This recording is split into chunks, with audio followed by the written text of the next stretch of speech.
You know, this video was mind-blowing the first time I saw it.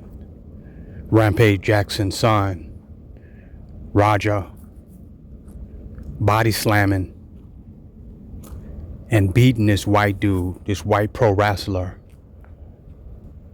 halfway to death and back. I thought in my mind that we know pro wrestling is fake. And he's among pro wrestlers. He knows what this is, I'm thinking.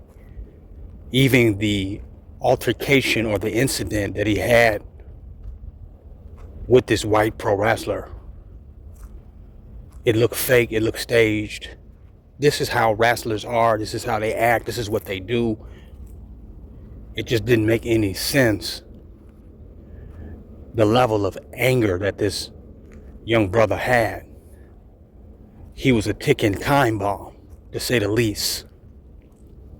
And he was in a space where he was awaiting the opportunity to unleash his rage in some form or another, that he had to show the world or prove something to the world.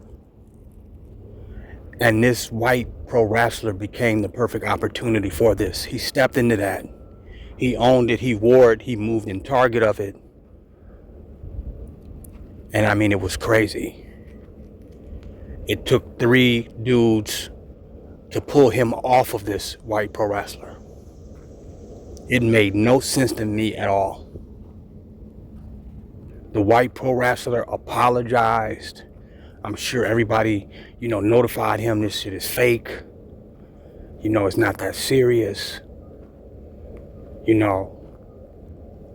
And still, he felt the need to drill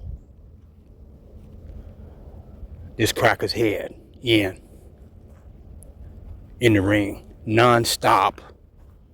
If people hadn't have pulled him off, he would have beat him to the smithereens. He would have disintegrated this man's face.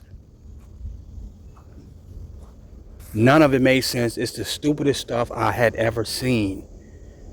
How dumb have we gotten is the question that I had to ask. How out of touch with reality can someone become? And then it hit me. This wasn't just about no wrestling incident. This is not about an incident between a young black aspiring fighter and a white pro wrestler. This wasn't just about that. This was more than that. This is a post-traumatic slave syndrome. This is what we witness. This man's DNA, black man, Raja, his DNA activated and remembered 400 years of slavery and trauma, and he acted out the ancestral energies. He awakened that slave syndrome, and he made this white pro wrestler pay for the trauma of slavery in his DNA. This was deeper than you think. And this is why we ain't got to worry about the feds taking over DC and the National Guard being sent to Chicago or St. Louis or Baltimore. This is why you don't have to worry about that, because there's nothing they can do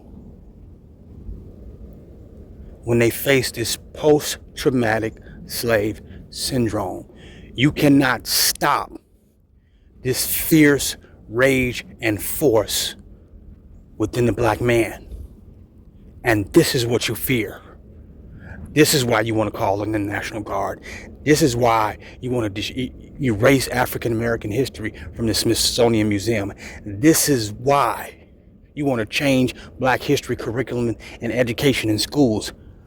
This is why you want to remove Black History Month. But they need to know there is nothing they can do to stop the activation of this post-traumatic slave syndrome. There's nothing they're going to do. They're going to have to pay. And this incident shows that it's coming out. You can have death penalty for people who kill police officers. You can lock people in a year in jail for burning American flags. But you cannot stop the fierce rage and force of this post-traumatic slave syndrome. They gonna pay. They gonna feel it. It ain't going nowhere. It ain't went nowhere. It's bigger than education history. It is in the black man's DNA to make them pay. Let me repeat that. It's in the DNA to make them pay. And that's what happened in this situation. That's the only thing that makes sense. That slave got awakened and stood on business.